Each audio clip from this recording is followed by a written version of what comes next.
Ano nga ba ang pwede nating gawin kung sakaling na-damage na yung iyong buhok? Okay? So, kunwari, ang case is nagpakulay ka or nagpagawa ka ng hair and then na-damage yung iyong buhok. Ano ang tamang gawin? Okay, dalawa lang po yan. Una, pwede mong pagupitan. Okay? Pero pag masyado ng mahaba yung pagka-damage ng iyong buhok, pwede kang gumamit ng fora. Okay? Ang ginagawa po nito is tinutulungan niyo yung hair mo na tumibay.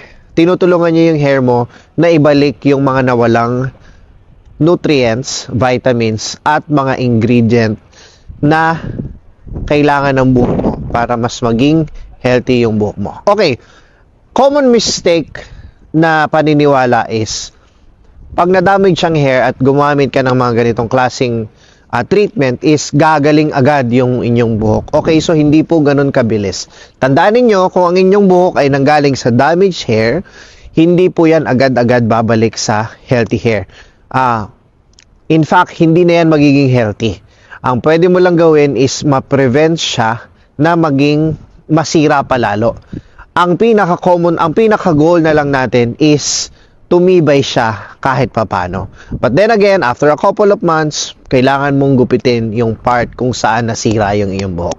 Okay? So, malinaw po. Maraming salamat sa inyo, sa inyong pakikinig. Andito tayo ngayon sa Amsterdam. So, enjoy lang natin yung moment. Thank you. Bye-bye.